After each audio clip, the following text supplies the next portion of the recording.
Kabanata 2531, ang hukbong orc. Matapos matalo ang King of Flame Spirit, Chief of Flame, ang natitirang mga nilalang sa Demon Flame Mountain Range ay halos walang banta sa kanila.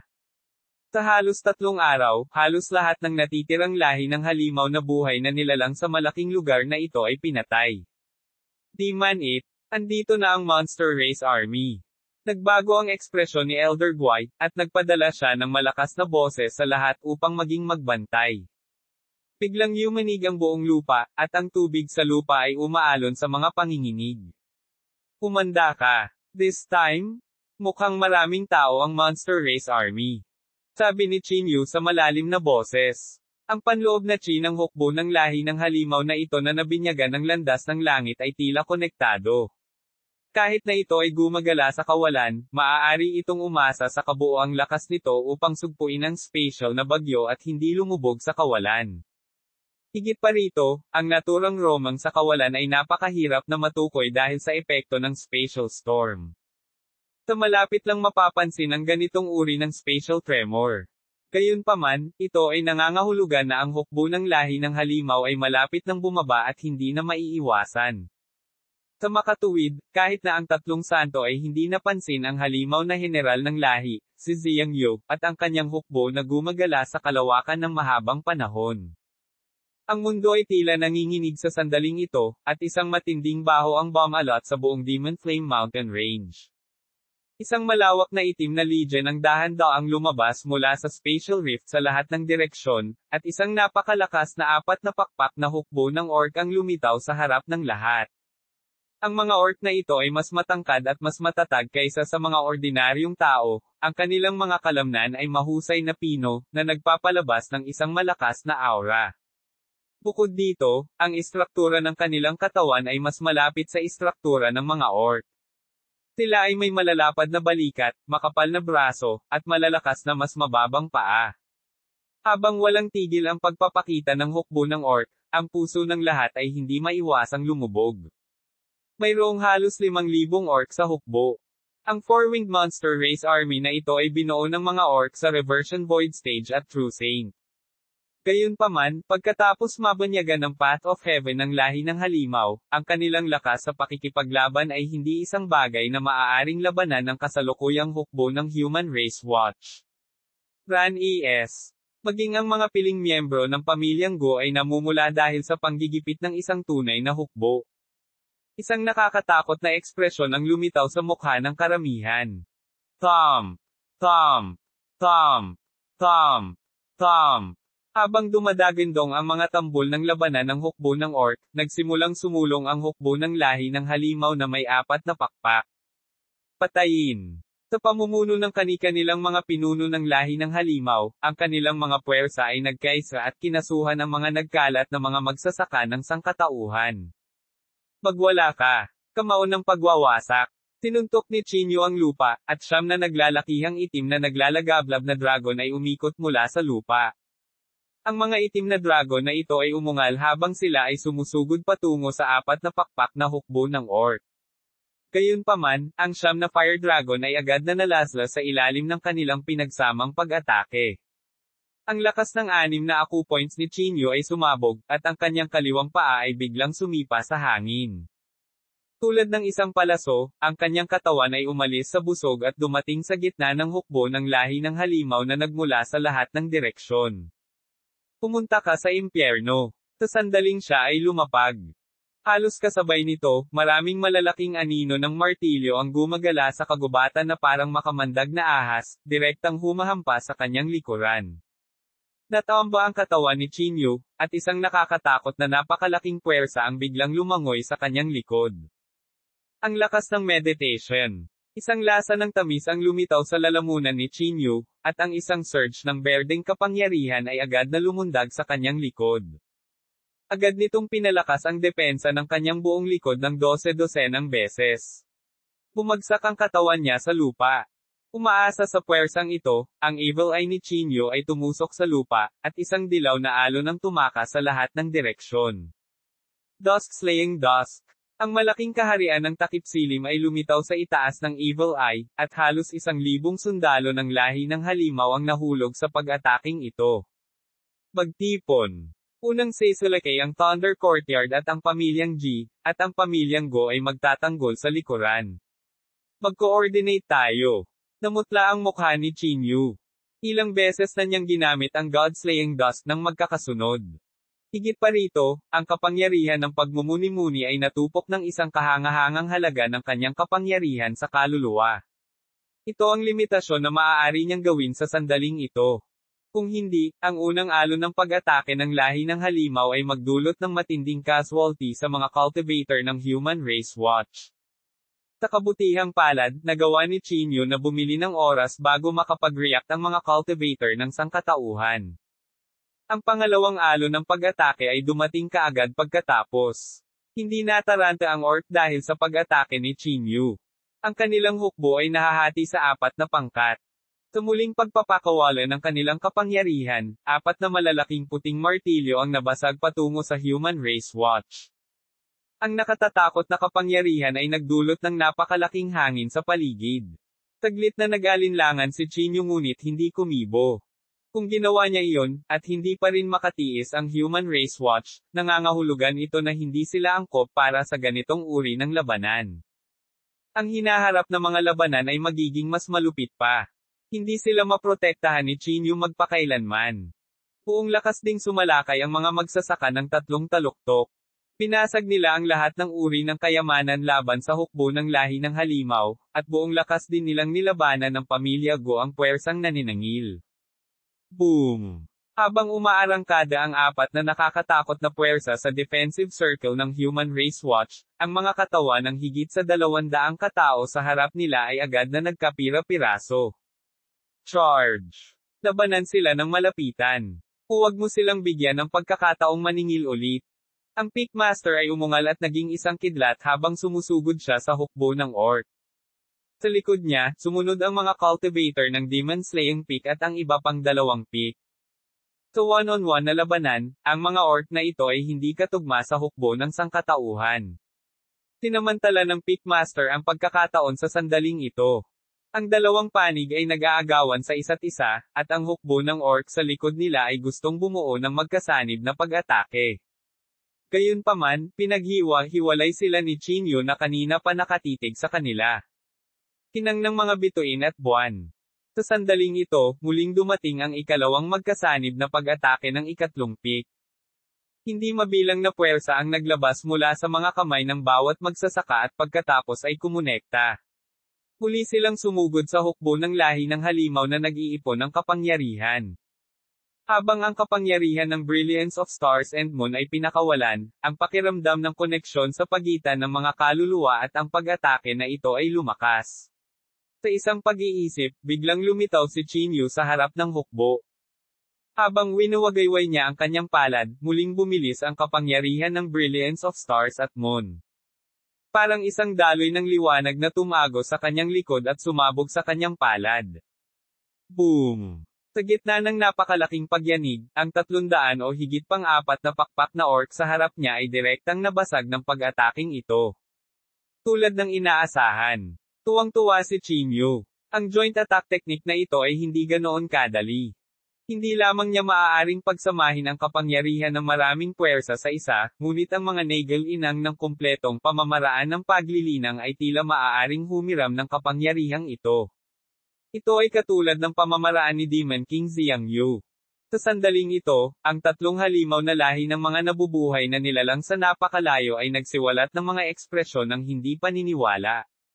Ito ay isang pag-atake na tanging ang hukbo ng lahi ng halimaw ang magkakaroon. Ang ganitong uri ng kapangyarihan ay makukuha lamang pagkatapos ng binyag at sakripisyo ng daan ng langit ng lahi ng halimaw. Paano linangin ng sangkatauhan ang isang katulad na paraan ng paglilinang? Iuulat ko kaagad ang bagay na ito sa Supreme Demon First Emperor. Kabanata 2532, ang panloob na pagbabago. Si Deathwing Draco ay nagbuka ng kanyang itim na pakpak at nawala sa kinaroroonan niya. Sa sandaling ito, ang hukbo ng lahi ng halimaw na ito ay ganap na nawalan ng pag-asa matapos ang kanilang unang 3 pag-atake ay hindi matalo ang sangkatauhan. Sa sumunod na kalahating araw, ang hukbong ito ay ganap na pinatay ni Chinyu at ng iba pa. Tingnan natin kung may makukuha tayong anumang bagay mula sa mga orc na ito. Sumigaw si Chinyu, at ang kanyang banal na sentido ay tumawid sa lupa. Bukod sa kanilang bahagyang mas mahusay na mga armas, ang lupa ay ganap na walang laman. Parang walang halaga.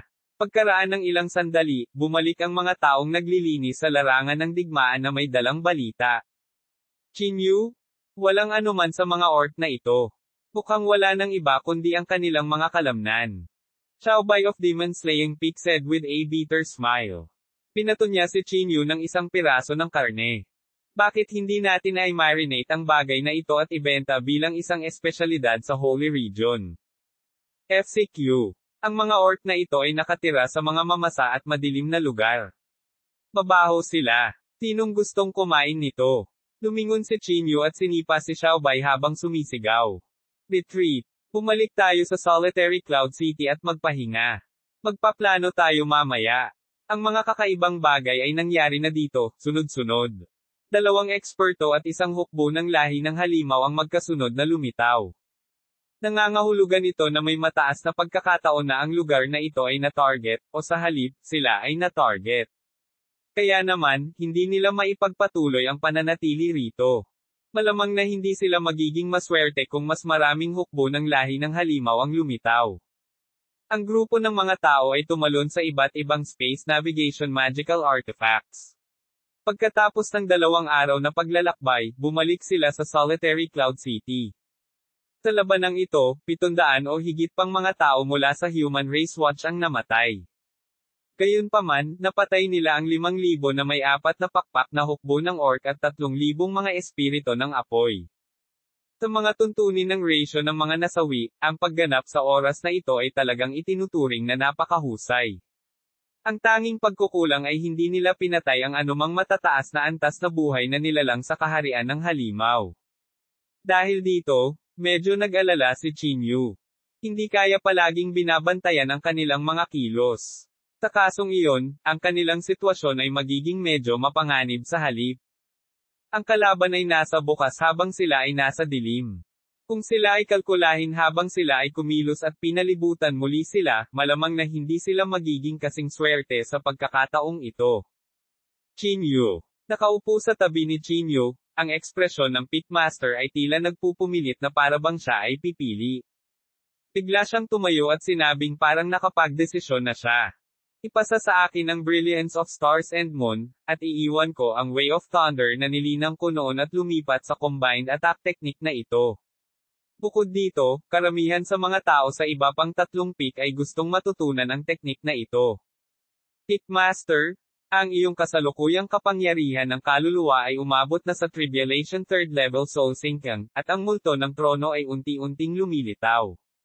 Halos tiyak na maaabot mo ang ika-4 na antas. Bakit mo iniiwan ang dating pamamaraan ng paglilinang sa oras na ito? Tanong ni Chinyu na nakakunot ang noo. Sa totoo lang, naramdaman niyang sayang ang paggamit ng lakas ng Pitmaster para linangin ang Brilliance of Stars and Moon. Kapag nagsimula na siyang linangin ang kinang ng mga bituin at buwan, mauunawaan na niya ang kapangyarihan ng isa pang uri ng landas ng langit. Ang kapangyarihang ito ay ang pinakapangunahing kapangyarihan ng pagsabog ng pisikal na katawan.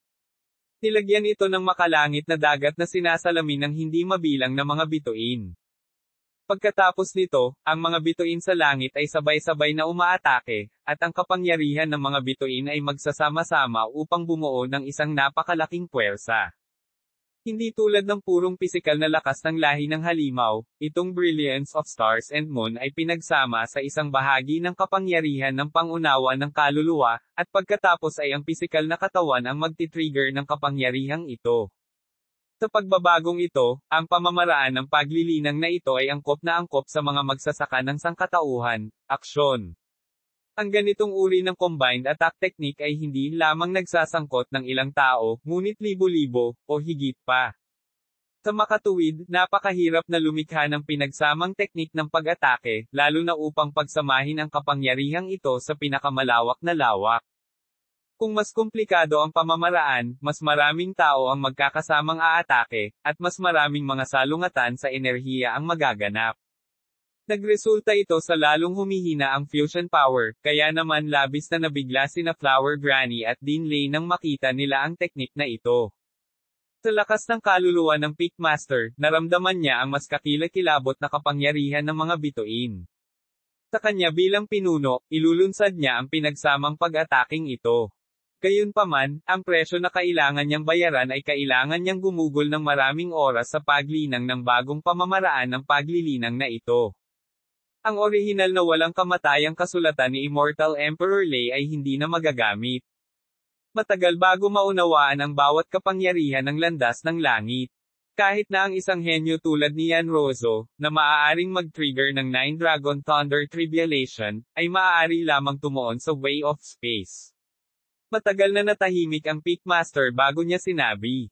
Sa pakikipaglaban na ito sa mga orc, napagtanto ko na talagang mahina tayo.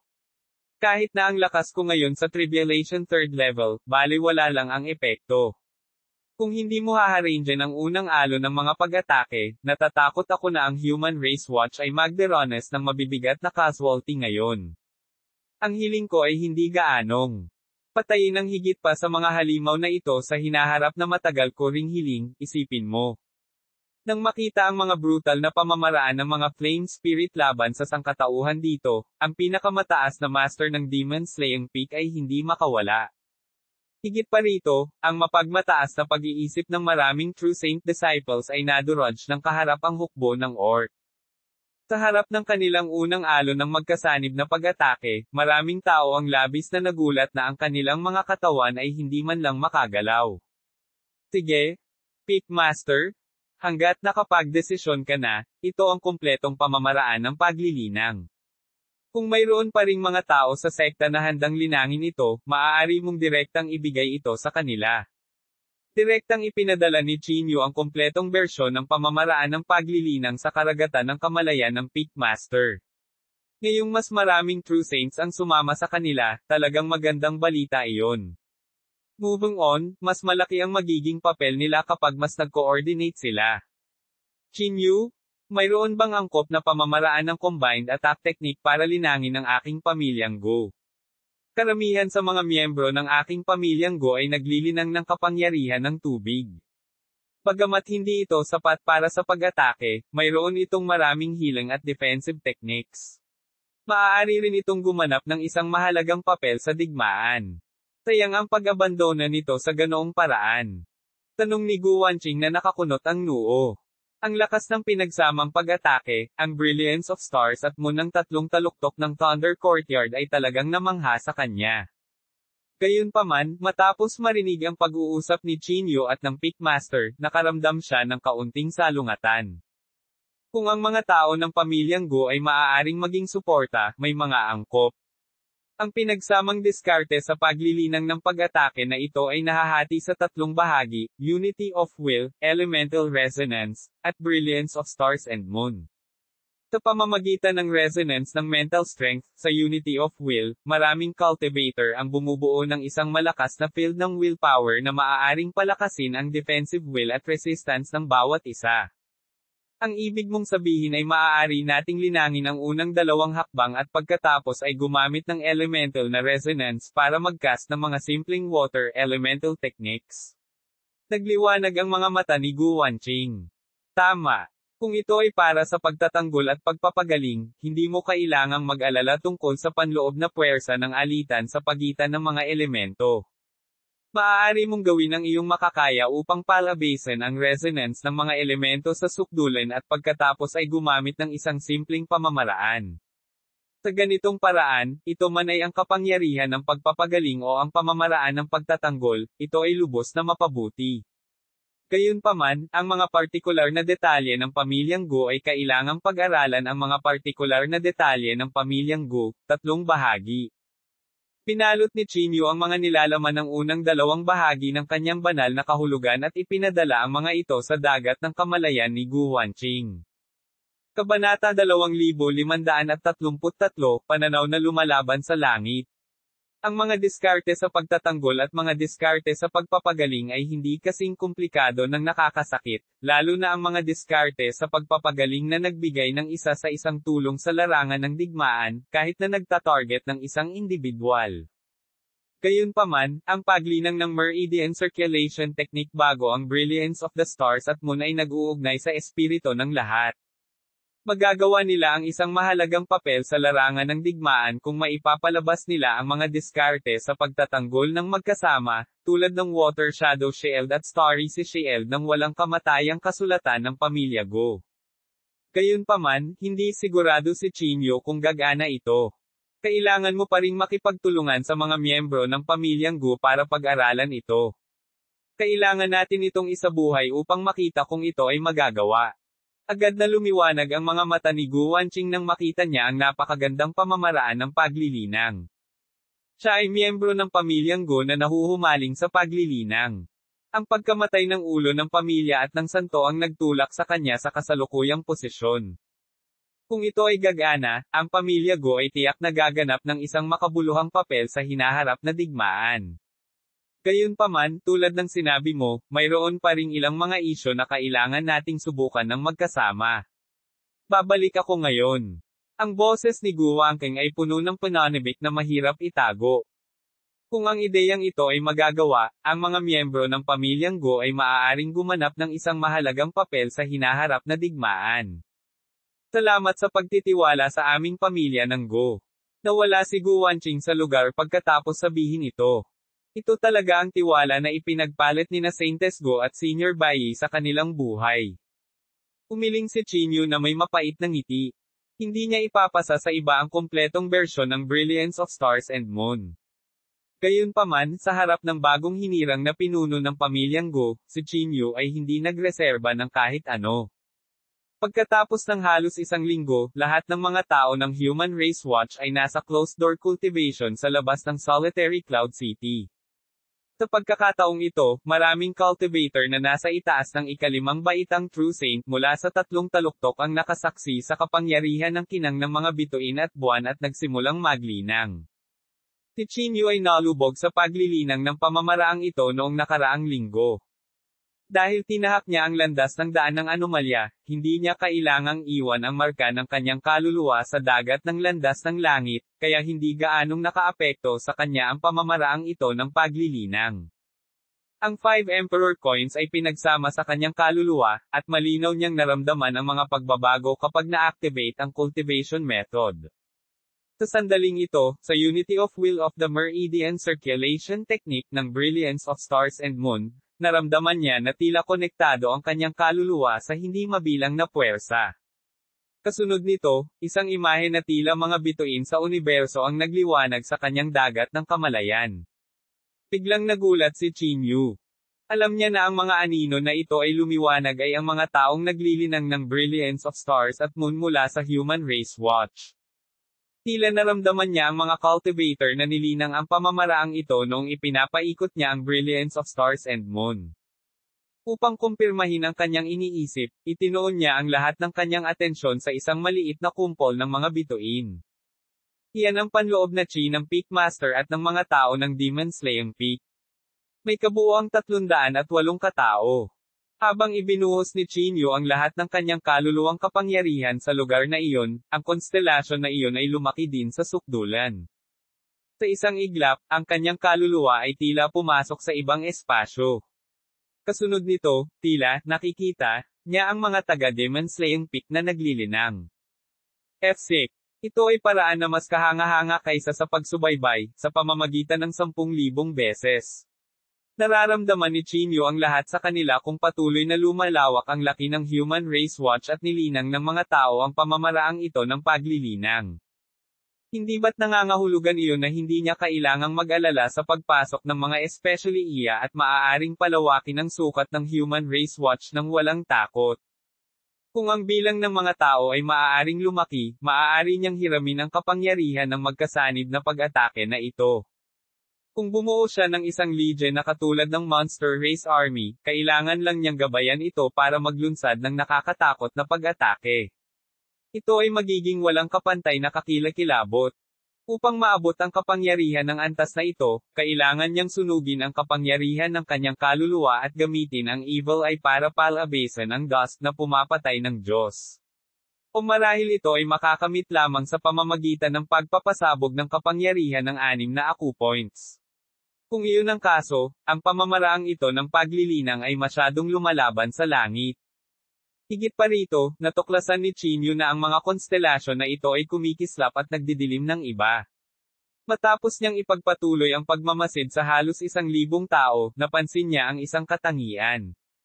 Ang kanilang ningning ay tila hindi natutukoy ng kanilang lakas. Damang-daman niya ang hindi kapani-pani walang nagliliwanag na kapangyarihan ng konstelasyon na kumakatawan sa Peak Master. Ngunit napansin din niya ang nagniningning na liwanag mula kay Xiaobei at ang mga tao mula sa Demon Slaying Peak. Maliban sa Demon Slaying Peak, ang iba pang 2 peak ay bahagyang lumabo. Mayroon ding maliwanag at madilim na mga konstelasyon mula sa pamilyang G. Kakaiba iyon. Si Exio, ang disipulo ng Ethereal Peak, ay nasa Peak of True Saint. Bakit napakadilim ng kanyang ilaw? Kumunat ang noo ni Chinyu. Si Xiaobei ay nasa ika-4 na baitang True Saint lamang ngunit naglalabas ng napakaliwanag na stellar light. Medyo kakaiba ang sitwasyon ni Exio. Muli niyang ipinadala ang kanyang kaluluwang kapangyarihan sa katawan ni Exio. Habang ang kapangyarihan ng kanyang kaluluwa ay patuloy na naniniga sa katawan ni Exio, naramdaman ni Chinyu na biglang pumasok ang kanyang kaluluwa sa katawan ni Exio pagkatapos tumagos sa nebula. Naramdaman pa niya ang bahagyang panginginig ng boses ng daloy ng espiritual na kapangyarihan ni Exio. Tila si Chinyu ang pinuno ng katawan na ito. Sa isang pag-iisip, maaari niyang mapasok ang mga kalamnan, daluyan ng dugo, meridian, at divine sense ni Exio at makapasok sa kanyang dagat ng kamalayan, na nagpapahintulot sa kanya na makita ang mga lihim ng kanyang katawan. Napakahiwagang paraan ng paglilinang. Hindi ko inaasahan na ang Brilliance of Stars and Moon ay may ganoong nakakatakot na aplikasyon. Napabuntong hininga si Chinyu. Kung iyon ang kaso, maaari rin niyang obserbahan ang pangkalahatang sitwasyon kahit na mas maraming tao ang sumali. Kapag nagkaroon siya ng oras, aayusin niya ang mga bagay na naiwan ng kanyang ama. Napagtanto niya na maraming bagay na naiwan ng kanyang ama ang nagdulot sa kanya ng lubos na sorpresa. Halimbawa, ang Brilliance of Stars and Moon ay tila nilikha para sa mahusay na labanang ito. Ano ito? Nang malapit nang umatras si Chinyu, bigla niyang nakita ang isang maliit na kumpol ng itim na bagay. Nilinang ni Exio ang pamamaraan ng pagkulog ngunit ang kapangyarihang ito ay tila napakabilis, kaya hindi dapat ito ang kanyang kapangyarihan sa paglilinang. Para itong maliit na daikya, kumukuha sa gitna ng Sea of Soul ni Exio.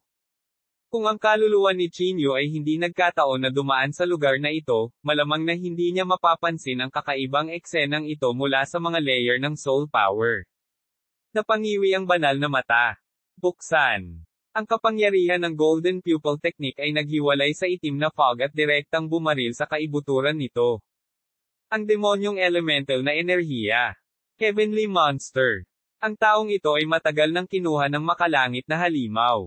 Ang ekspresyon ni Chinyu ay lubhang nagbago, at ang kanyang kaluluwa ay biglang bumalik sa kanyang tunay na katawan. Pagkatapos noon, lumapit si Chinyu kay Exio na parang kidlat.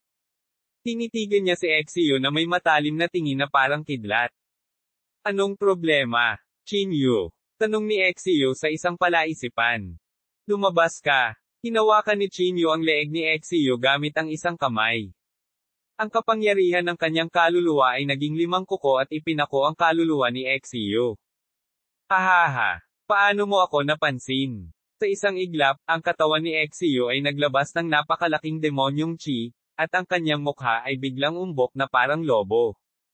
Kabanata 2534, ang setup ng tagapangalaga. Sa isang iglap, ang kanyang katawan ay naging parang bomba at gusto niyang sirain ang sarili sa sandaling iyon. Gayunpaman, isang baging ang naputol. Ang kanyang katawan ay direktang hinati ni Elder Guai sa 2. Ang kanyang kaluluwa ay direktang sumabog sa pulbos sa sandaling ito ay sumugod sa hangin. Bakit mo tinambangan si Exio? Sigaw ng isang taga-Ethereal Peak. Agad niyang inilabas ang kanyang mahiwagang artifact at itinutok ito kay Elder Guai. Masyadong mabilis ang lahat, at marami pa rin ang naliligaw. Ang kaibuturan ng kanyang kaluluwa ay kontrolado na ng makalangit na lahi ng halimaw. Walang paraan upang iligtas siya.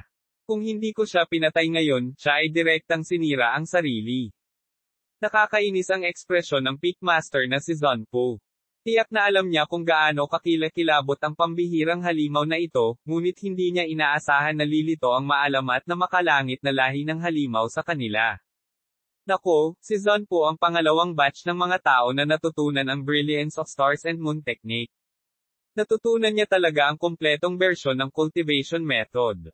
I wonder kung mahuhulog ba ang teknik na ito sa kamay ng monster race. Natapakan ng Peakmaster ang kanyang paa sa pagkadismaya. Hindi niya napansin ang isang lahi ng halimaw na nagtatago sa ilalim mismo ng kanyang ilong. Kung ang pamamaraan ng paglilinang na ito ay tumagas, malamang na magdulot ito ng napakalaking nakakatakot na kahihinatnan para sa sangkatauhan.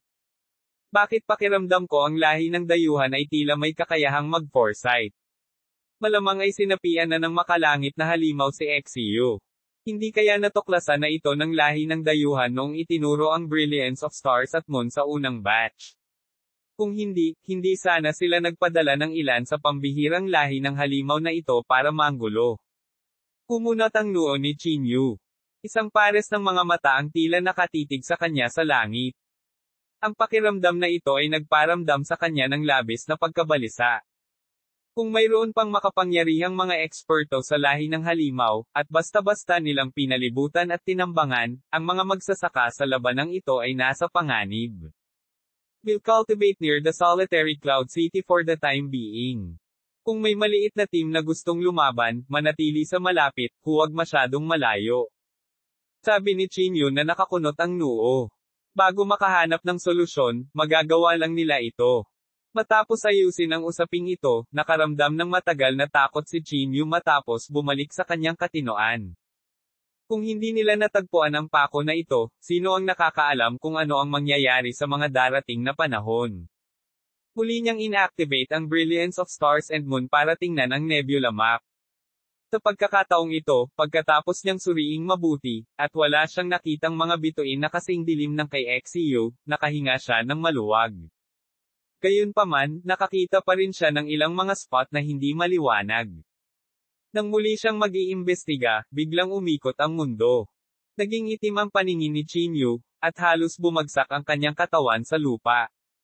Sa sandaling ito, ang kapangyarihan ng kanyang kaluluwa ay ganap na naubos. Ang pagsisiyasat sa mapa ng nebula ay talagang nakakonsumo ng napakaraming kapangyarihan ng kaluluwa. Umiling si Chinyu. Hindi na makatotohanan ang ipagpatuloy ang pagsisiyasat. Hihintayin na lang niyang makabawi ang kapangyarihan ng kanyang kaluluwa. Gayunpaman, ang mga bituin na ito ay medyo dimmer. Hindi ito katulad ng nangyari kay Exio, kaya bahagyang gumaan ang pakiramdam ni Chinyu matapos silang ikumpara. Naka-cross-legged si Chinyu sa lupa. Maingat niyang binasa ang paraan ng paglilinang na iniwan sa kanya ng kanyang ama. Walang record na nauugnay sa mapa ng nebula, na naging dahilan upang siya ay medyo nalulumbay, and Bitcoin S. May speculation siya ngayon. Marahil ang liwanag at dilim ng mga bituing ito ay kumakatawan sa antas ng pagkilala ng tao sa pamamaraang ito ng paglilinang. Kung mas nakilala nila ang unity of will of the Brilliance of Stars and Moon, mas malalim silang makakapatong sa espiritu ng karamihan, at mas nakakatakot ang pinagsamang lakas ng pag-atake. At para sa mga hindi nakilala ito, magpapakita ito ng abnormal na kulay. Nadama ni Chinyu na malaki ang posibilidad, ngunit iyon ang kanyang haka-haka. Kailangan niyang pag-isipang mabuti ang mga partikular na detalye. Tatay, dapat kang mag-iwan man lang ng detalyadong paliwanag tungkol sa pamamaraan ng paglilinang na lumalaban sa langit. Biglang nagkaroon ng ideya si Chinyu, at ang kanyang katawan ay lumipat sa paligid ng Peakmaster. Naghahanap ng tao sa Mandaue City ngayon. Peak M? May itatanong ako sayo. Ipinaliwanag ni Chinyu ang bagay ng nebula map sa Peakmaster, ngunit ang Peakmaster ay nasa kawalan. Siya ay maaaring ituring na ganap na nilinang ang pamamaraang ito ng pagtatanim at naramdaman ang kapangyarihan ng mga bituin, ngunit ang landas ng nebula na binanggit ni Chinyu ay hindi lumitaw. Xiaobai, halika rito. Sigaw ni Zanpu, at nanginig ang katawan ni Xiaobai, sa pag-aakalang may nagawa na naman siyang mali. Pagkatapos ng ilang pakikipag-ugnayan, napagtanto ni Chinyu na hindi naranasan ni Xiaobai ang katulad niya. Si Xiaobai ay isa sa pinakaunang batch na natutunan ang Brilliance of Stars and Moon. Gayunpaman, matagal na niyang kilala si Chinyu, itinuro din ni Chinyu sa kanya ang kumpletong pamamaraan ng cultivation, kaya medyo mahusay ang kanyang pag-unawa sa Star and Moon consonants. Marahil ito ay nagsasangkot ng kapangyarihan ng linya ng dugo. Sinabi mo sa akin noon na ang iyong ama, ang tagapangalaga, ay iniwan ng pamamaraan ng paglilinang. Marahil ay nangangailangan ito ng linya ng dugo ng iyong pamilyang Qin upang maisaaktibo ang pinaka-kumpletong kapangyarihan ng pamamaraan ng pagtatanim. Ang Rurok Master speculated at sinabi. Biglang nagulat si Chinyu. Ang mga salita ng pinakamataas na master ay nag-trigger ng ilang mga alaala, at isang ideya ang agad na lumitaw sa kanyang dagat ng kamalayan. Maraming salamat, Peak Master. Bigla siyang bumalik sa kinaroroonan niya noong siya ay nasa retreat at pinag-isipang mabuti ang mga sinabi ng Peak Master. Marahil ay may katuturan ang sinabi ng Peak Master. Ang kanyang malungkot na banal na mata ay isang eyeball na nakuha niya nang nagkataon kay Aerith. Gayunpaman, pinagsama niya ito sa kanyang bloodline at pinaunlad ito sa pangalawang antas na Divine Eye. Higit pa rito, ang mapanglo na banal na mata na ito ay napaka-abnormal. Maaari rin itong i-dissect ang pinagmulan. Pinahintulutan nito si Chinyu na maunawaan ang kapangyarihan ng mga panuntunan sa maikling panahon, at ito rin ang susi sa pagpayag kay Chinyu na pumasok sa landas ng anomalya. Hindi kaya binabantayan din ang mga bagay na naiwan ni tatay. Kaya naman hindi na siya naglakas loob na mag-iwan ng mas detalyadong paliwanag. Kung ganoon, anong klaseng pag-iral ang makakasubaybay kay Guardian? Puno ng pagkabigla ang mukha ni Chinyu. Ama, ito ba ang paraan na iyong iniwan? Ano ang gusto mong sabihin sa akin, o may gusto kang iwan para sa akin upang labanan ang mundong ito? Lord Immortal Emperor Yao, Lolo Yao, gising ka na ba? Inilabas ni Chinyu ang Coffin of 9 Lifetimes at marahang kinatok ang takip ng kabaong. Ngayong narito na siya, gusto niyang hanapin ang lahat ng paraan upang madagdagan ang kanyang lakas. Ang pinagmulan ng lason ay isa sa kanila, at gayon din ang Brilliance of Stars and Moon. Ngunit ngayon, kung gusto niyang hanapin ang pinagmumulan ng lason, kakailanganin niya ang tulong ni Juan Leon ng Puso ng Karagatan, at ang kailangan ay patayin ang Chief of Flame. Gayunpaman, tila siya ay nasa ilalim ng surveillance kaya nakikita lamang niya kung ano ang kailangang gawin ng Immortal Emperor Yao. Kung hindi, mahablock siya ng parehong mga pamamaraan. Brat, anong gusto mo ngayon? Tinipa ni Immortal Emperor Yao ang takip ng kabaong at nagtanong na may hindi magiliw na ekspresyon na parang naiinip na siya dahil sa paggising. Well, tanong lang. Huwag kang maingay. Nagugutom ka ba? Gusto mo bang kumuha ako ng maghahanda ng pagkain mo? Mabilis na nagpatibay si Chinyu ng isang mas matulungin na saloobin at nagpasikat ng isang palakaibigang ngiti. Kung may sasabihin ka, sabihin mo lang. Dalawang magkasunod na binigay ko sa'yo ang mahalagang impormasyon. Sapat na sa akin ang manatili dito at magpagaling. Medyo galit na galit ang Immortal Emperor Yao. Lumakas ang hangarin na pumatay sa kanyang kulot na balat. F-sake? Lord Immortal Emperor, huwag kang masyadong mabalisa. Tanong ko lang kung may paraan ka para maiwasang mamonitor. Pagdating ko sa purgatorio, parang tinutukan ako ng alien na lahi, pero hindi ko alam kung anong paraan ang ginamit nila. Nagmamadaling sabi ni Chinyu. Kabanata 2535, Pag-espiya kay Saint. Lahat ng 6th level saints ay may kanya-kanyang kakaibang teknik sa pag-observe ng chi. Naiintindihan nila ang lahat ng sinasaliksik ng kanilang divine senses. I think you have been targeted the moment you entered the monster realm. At saka, ang mga saints ay may kani-kanilang sensing techniques. Madirama nila ito kaagad kung may layunin kang pumatay o magdulot ng banta sa kanila. Madirama nila kaagad ito kapag naabot mo ang simpleng level na ito, ikubli ang mga lihim ng langit. Tumalikod si Immortal Emperor Yao, isinara ang takip ng kabaong, at bumalik sa pagtulog. I'm warning you. Kapag inistorbo mo ulit ang tulog ko, siguradong mahuhulog ako sayo. Bago niya isara ang takip, binalaan niya si Chinyu. Si Chinyu ay mukhang mabagsik. Ito ay talagang medyo katulad sa kung ano siya ay speculated. May naisip din siyang iba. Kung ang mga banal ay nakakaramdam ng panganib sa kanilang isipan, paano nangyari ang banal ng sangkatauhan, ang insidente ni Yan Tianfeng? Ito ay makakamit lamang sa pamamagitan ng magkasanib na kalkulasyon ng mga banal sa ika-6 na antas. Bukod dito, ang sinabi ng Immortal Emperor Yao ay nagpahayag ng isang mahalagang punto. Sa sandaling magkaroon ng banta o pagpatay na layunin, mararamdaman ito ng santo. Tina-target ba siya ni Revered Chi dahil baka magdulot siya ng banta kay Revered Chi sa hinaharap? Hindi mabilang na pag-aalinlangan ang bomb alot sa puso ni Chinyu ngunit hindi malutas pansamantala. Biglang naramdaman ni Chinyu ang hindi maipaliwanag na panginginig sa kanyang dagat ng kamalayan sa sandaling ito. Parang may nangyari sa nebula map. Ilang bagong bituin ang biglang lumitaw sa dagat ng kanyang kamalayan. Isang napakaitim na bituin sa kanila ang nakakuha ng atensyon ni Chinyu. Muli niyang ipinadala ang kanyang divine sense sa bituin na iyon, gustong makita kung sino ang taong ito na maaaring magdulot ng kaguluhan sa mapa ng nebula. Nang ilubog niya ang kanyang kaluluwa sa kalawakan ng langit at lupa, agad na naramdaman ni Chinyu ang panlalamig sa kanyang mga paa.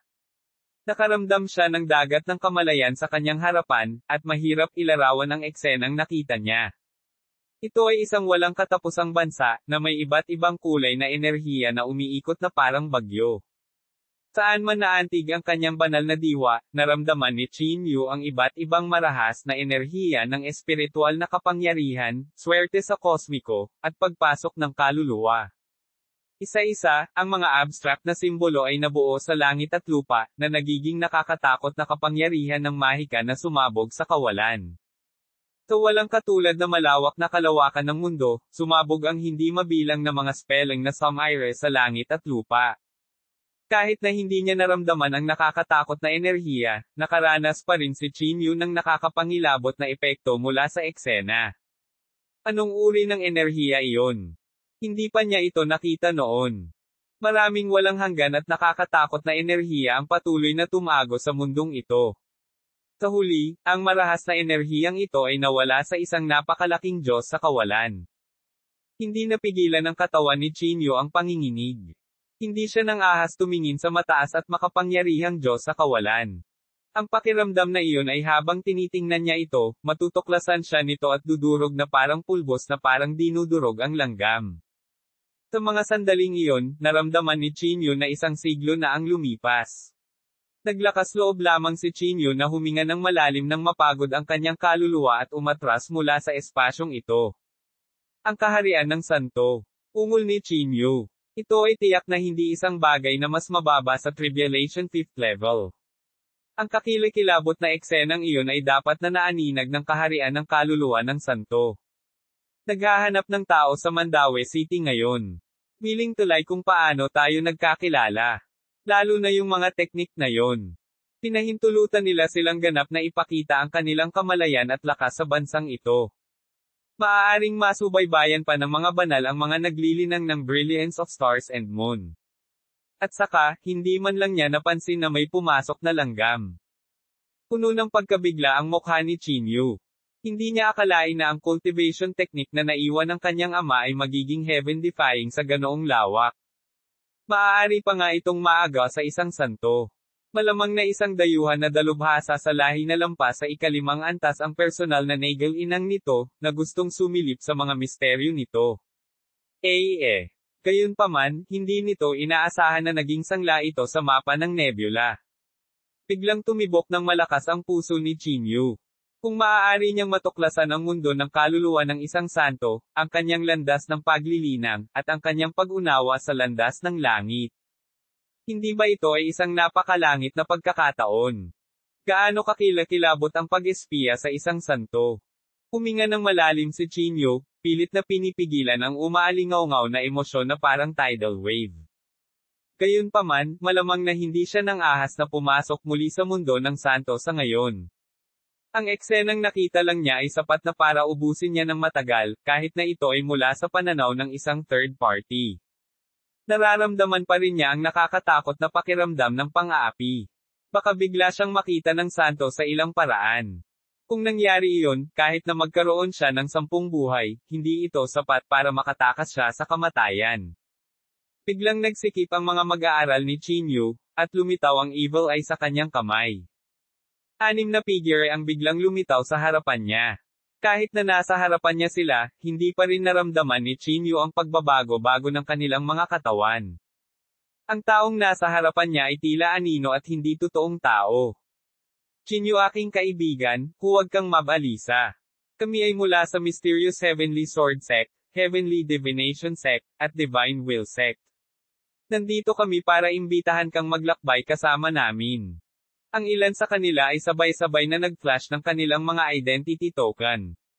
Matapos maingat na maramdaman ni Chinyu ang panloob na chi sa loob nila, bahagyang binitawan niya ang kanyang pagbabantay. Sa pagharap sa mga sekta na ito na hindi pa niya nahaharap noon, hindi siya nang ahas na magpahinga kahit kaunti. Anong problema? Nakakunot ang noo niyang tanong. Ang pangalan ko ay Zuanzin, ang punong disipulo ng Mysterious Heavenly Sword Sect. Isa ka sa mga pinakamataas na pinuno ng sangkatauhan, kaya dapat mong malaman ang kasalukuyang sitwasyon ng mga nakatataas sa lahi ng dayuhan. Sa pagkakataong ito, ang 3 sekta natin ay nag-alyansa upang pagsamahin ang ating high-end na lakas ng pakikipaglaban at pumunta sa Misty Forest, upang patayin ang pinakamaraming mas matataas na kaibigan na si Yu, itinerary ng paglalakbay na ito at pagkatapos ay magpasya kung gusto mong sumama sa amin. Kinuha ni Zuanzin ang isang piraso ng jade at ibinigay ito kay Chinyu. Kinuha ito ni Chinyu nang nakakunot ang noo at nag-browse sa impormasyon. Itinala ng piraso ng jade na ito ang ilang sitwasyon sa Misty Forest. Ang lugar na ito ay napakalapit sa landas ng langit. Sa makatuwid, marami sa mga sakripisyo ng lahi ng halimaw ang ginanap dito. Malamang na maraming mas matataas na lahi ng halimaw ang lilito dito. Siguro kung alam mo ba ang tungkol sa pagmamanman sa landas ng langit. Bagamat ang mga nakatataas sa lahi ng dayuhan ay nasugatan ngayon, ang mga mas mataas na antas na magsasaka ay malamang na mahigpit nilang sinusubaybayan. Napakahirap para sa kanila na gumawa ng anumang mga kontribusyon. Sa pagkakataong ito, nangunguna sa Human Race Watch, muntik ko nang mapatay si Flame Demon. Gayunpaman, malamang na mahihirapan ang Titan na makadiyos na hari at higanti para sa atin, gumawa ng anumang kontribusyon. Ibinalik ni Chinyu ang Jade Sleep.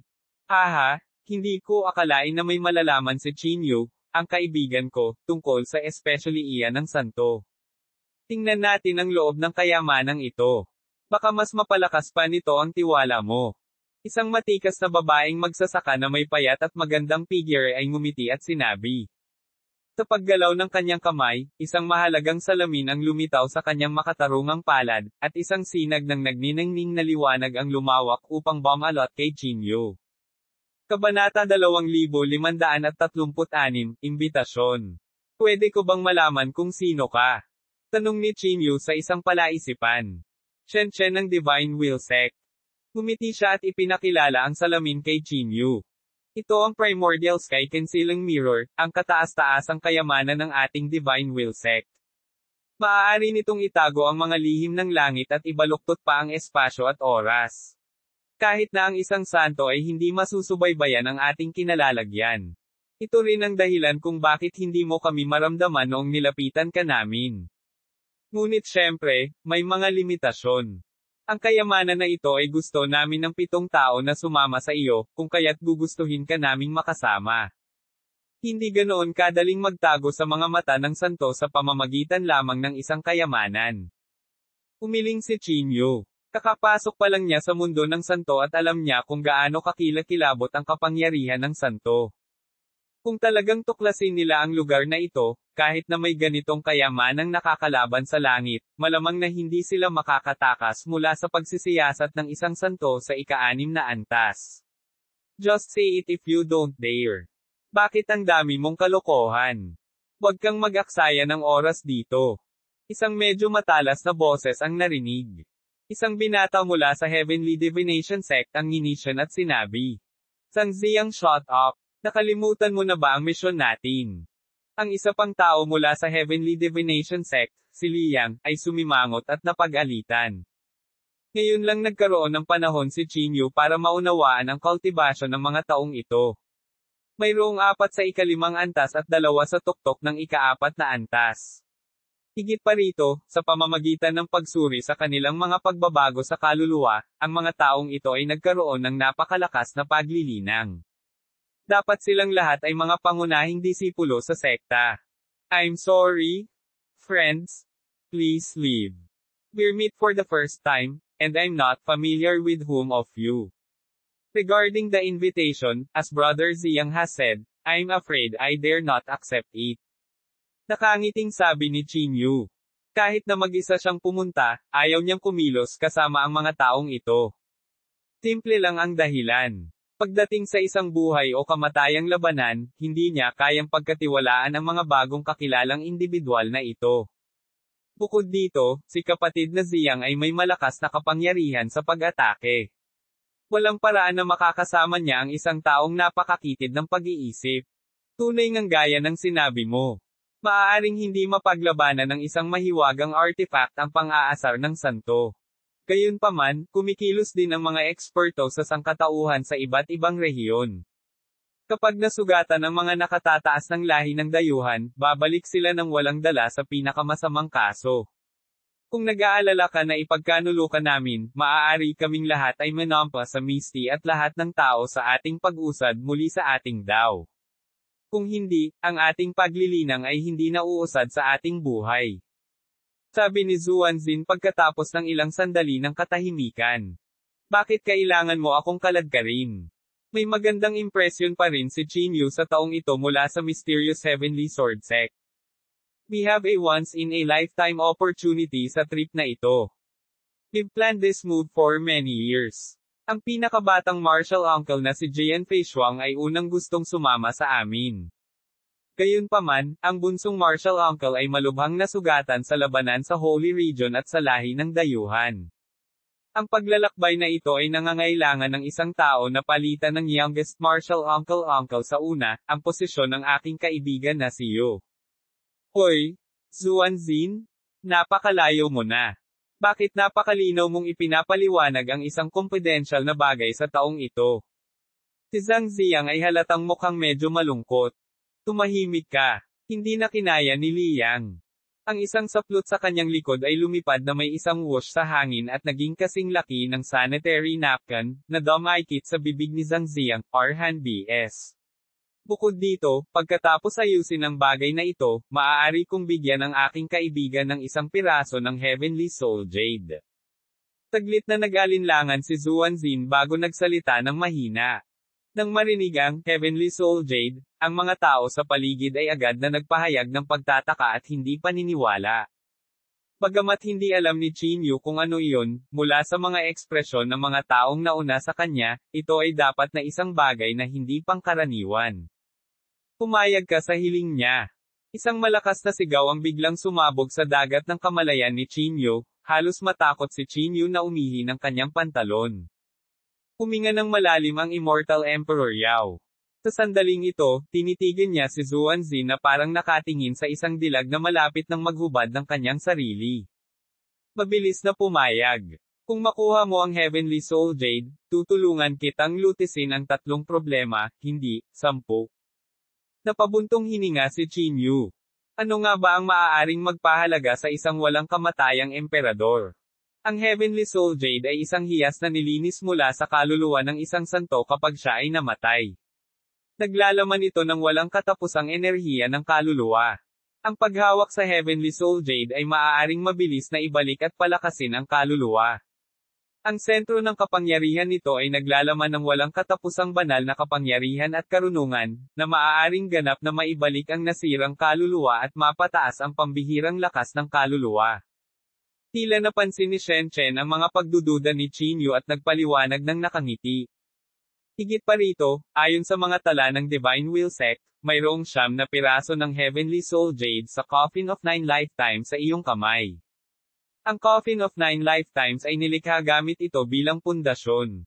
Sa pagkakataong ito, bukod sa pagpatay sa lahi ng dayuhan hanggat maaari, ang tatlong sekta natin ay may kanya-kanyang misyon din. Ang Misty Forest ang pinakamalapit sa landas ng langit ng lahi ng halimaw.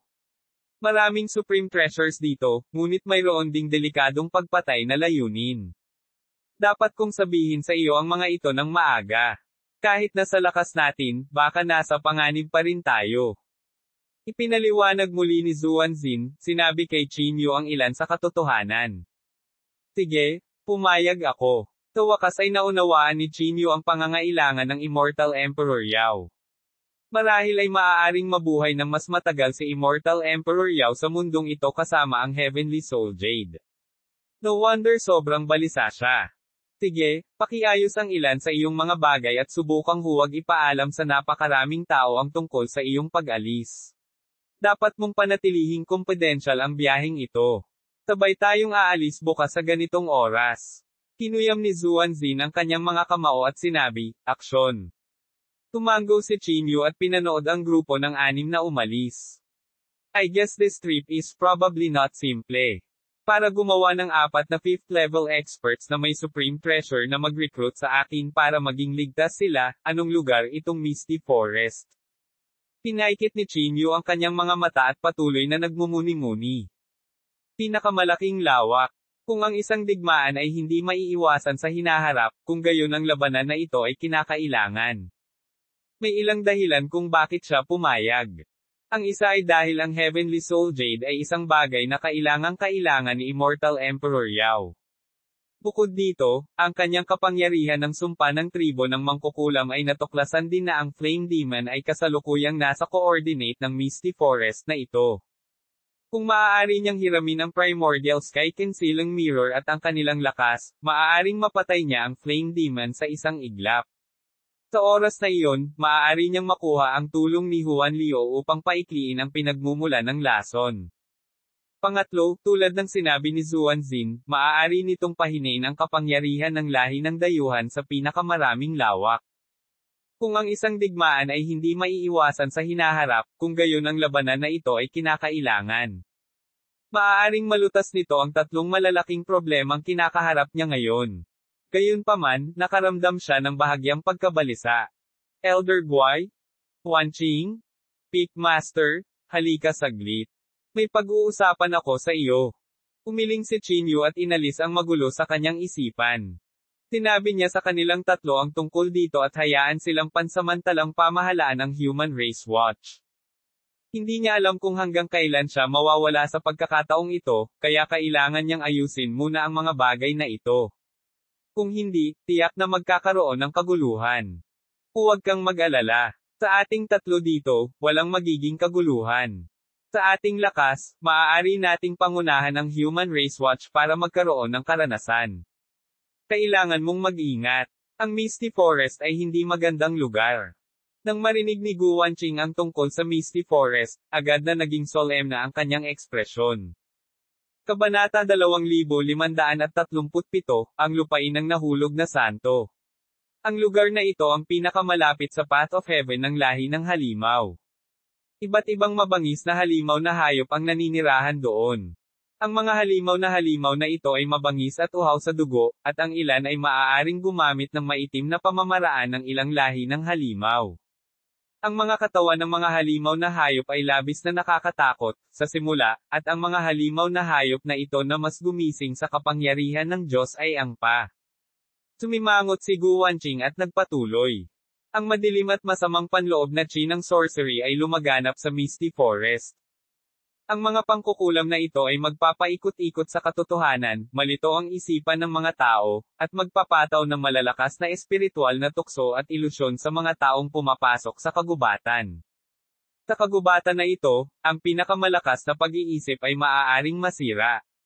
Kung ang isa ay hindi mula sa lahi ng halimaw, ang isa man lang ay nangangailangan ng napakaraming kapangyarihan ng kaluluwa upang labanan ang kapangyarihang ito. Nakapunta na si Elder Guai sa lugar na ito noon, kaya naunawaan niya ang teritoryong ito ng halimaw. Bukod dito, ang lugar na ito ay napaka-nakakatakot. Sa huling labanan, ang sangkatauhan na si Saint Mysterious Heavenly Revered Supreme Ziyang ay naligaw dito. Kahit ngayon, wala pa tayong nakitang baka sa kanya. Kailangan nating pag-usapan ang bagay na ito. Ayaw ng Pickmaster na pumasok si Chinyu sa kagubatan. Ano? Pati ang santo ay namatay doon. Hindi kaya napagmasdan ito ng banal ng sangkatauhan noon. Ang ekspresyon ni Chinyu ay lubhang nagbago. Ang pagkamatay ng isang santo ay isang hindi kapani-paniwalang nakakatakot na bagay. Maaari pa itong makaapekto sa buong lahi ng kosmikong swerte sa landas ng langit. Kapag namatay ang isang santo, magdedalamhati ang langit at lupa. Napakakakaiba ng bagay na ito. Minsan kong narinig na binanggit ni Flower Granny na normal ang lahat ng pumasok si Saint Ziyang sa kagubatan. Gayunpaman, ang kanyang kosmikong swerte ay biglang naputol. Maging ang magkasanib na pagsisikap ng sangkatauhan ng mga banal ay nabigo upang matukoy ang anumang baka sa kanya. Para siyang nawawala sa mamba na kagubatan. Sa madaling salita, may ilang mga lugar sa maulap na kagubatan na ito na kahit ang santo ay hindi maabot. Ngumiti ng mapait ang Pickmaster at nagpatuloy. Gayunpaman, si Saint Ziyang ay hindi kailanman nagpakita sa lahi ng dayuhan pagkatapos ng insidente. Sa makatuwid, tiyak na namatay siya. Mayroon ding mga haka-haka na siya ay nakulong sa isang lugar na kahit ang santo ay hindi maabot. Gayunpaman, pagkatapos ng insidenteng iyon, ang pinakakakilabot na mga eksperto ng sangkatauhan ay bihirang pumasok dito. Anyway, these are all the records of this misty forest. Maaaring hindi ito kasing delikado gaya ng nakasaad sa records, at ikaw na ang baalang humusga sa sarili mo. Gayunpaman, sa tingin nating tatlo ay mas mabuting huwag na lang madali. Naramdaman pa rin ng Pickmaster na hindi angkop ang lugar na ito para puntahan niya. Gabi na, nakaupo si Chinyu na naka-cross-legged sa lupa at pinag-isipang mabuti ang bagay na ito. Ang mga magsasaka ay kailangang sumulong ng buong tapang, ngunit mayroon lamang silang isang buhay. Tiyak na napakalaki ng panganib sa masaganang benepisyong ipinangako ng tatlong sekta, at maging ang santo ay naligaw dito. Pagkaraan ng mahabang panahon, unti-unting naging determinado ang kanyang ekspresyon. Ngayon, naabot na niya ang isang bottleneck. Matapos pumutok ang tatlong kapangyarihan, nahawakan na niya ang Cage of the Path of Heaven. Sa ngayon, kailangan niyang dagdagan ang kanyang lakas sa maraming paraan.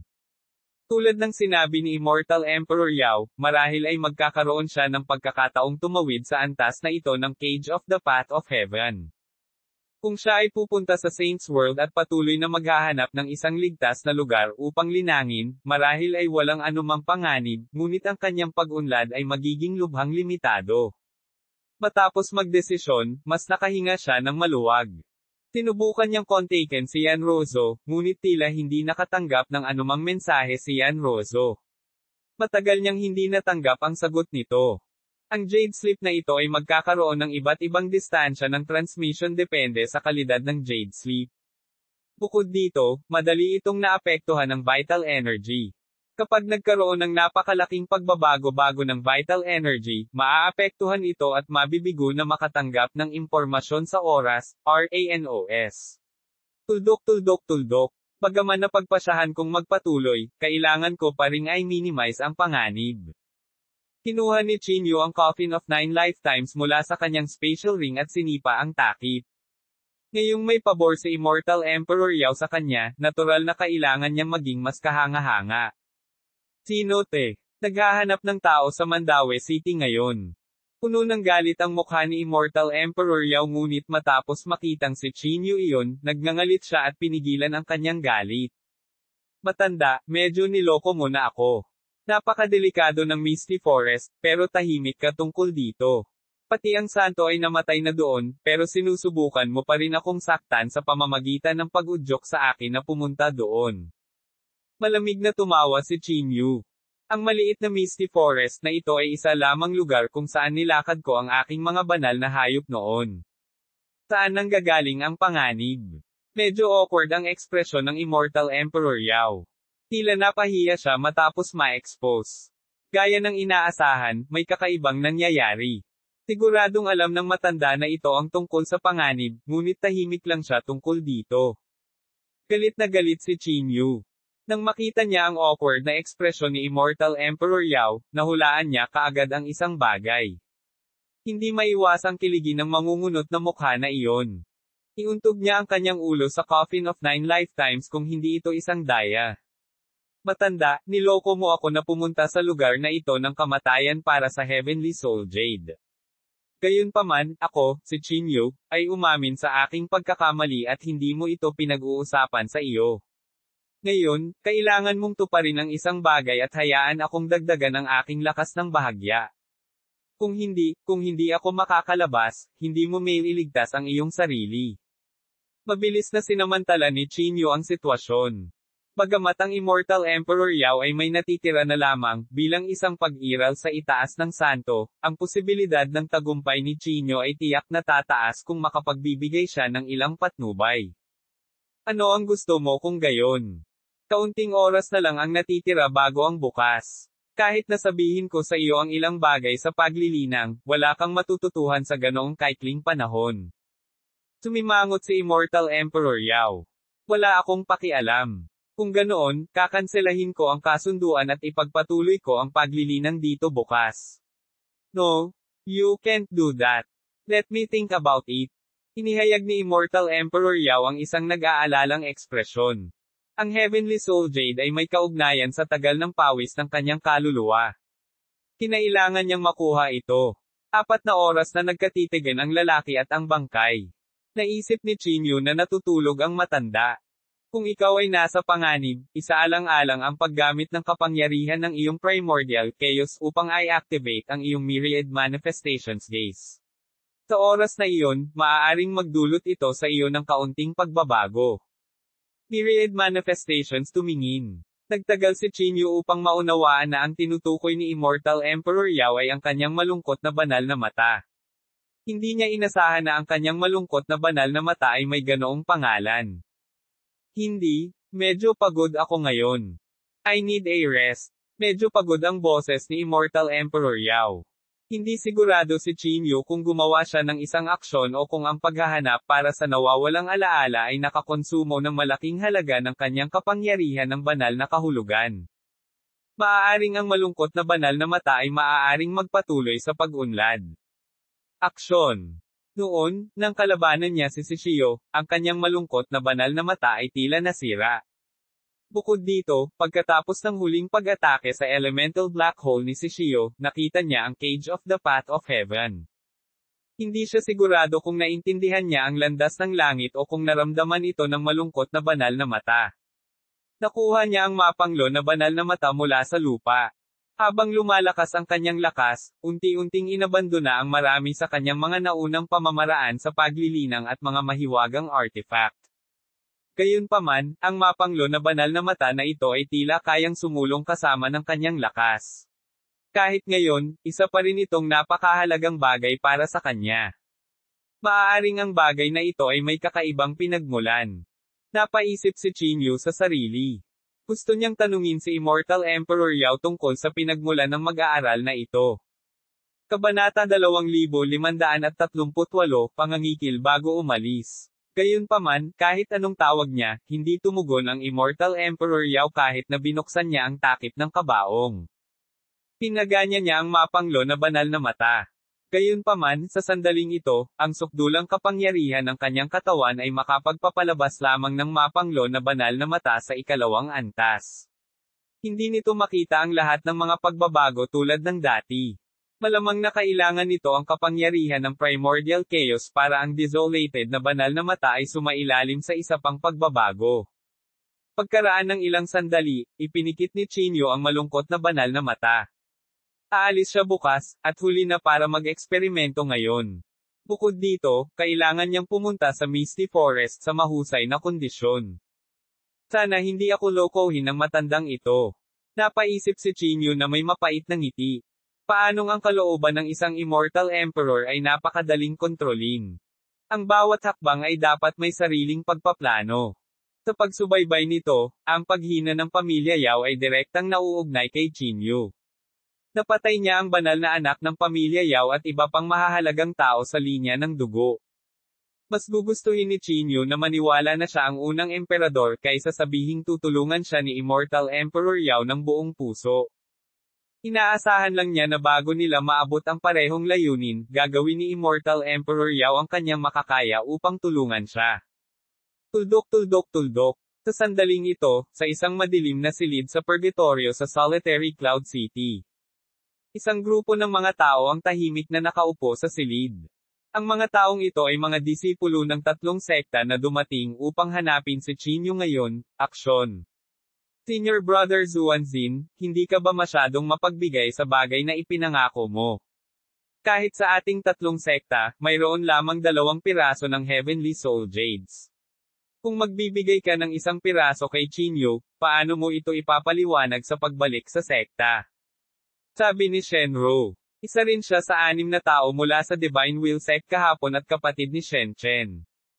Nang marinig ang kanyang sinabi, lahat ay tumitig kay Zuanzin, tila naguguluhan. Ito ang pinakamahalagang bagay para sa tatlong sekta. Bukod dito, ito ay isang magandang pagkakataon na ang tatlong sekta ay maaaring muling simulan ang misyon na ito. Gayunpaman, ang misyon na ito ay hindi magiging simple.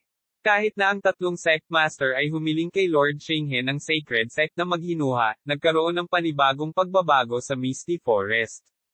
Lahat ng makalangit na sikreto ay tinago ng ambon.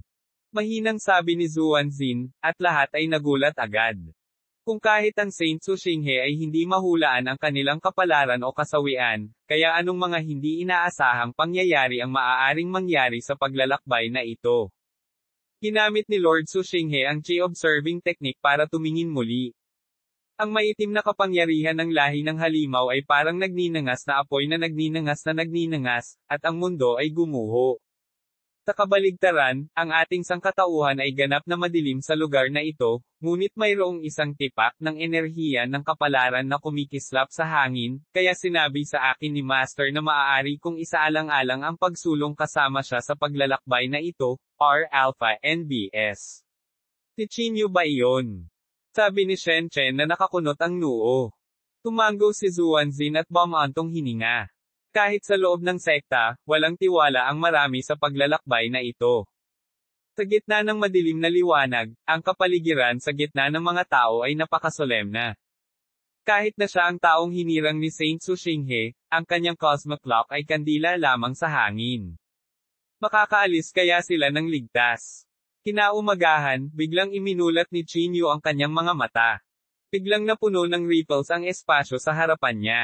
Tumayo siya at pumasok sa espasyong tinakpan ng Primordial Sky Concealing Mirror. Mukhang napagdesisyonan mo na sumama sa amin. Umalis na tayo. Pakitandaan, subukang huwag gamitin ang kapangyarihan ng espiritual na enerhiya bago pumasok sa mamba na kagubatan. Pagpasok sa mamba na kagubatan, tiyak na magiging mahirap ang pag-iwas sa madugong labanan. Sa oras na iyon, ilalabas natin ang lahat ng ating lakas at tapusin ang labanan sa lalong madaling panahon. Paalala ni Liang. Naiintindihan.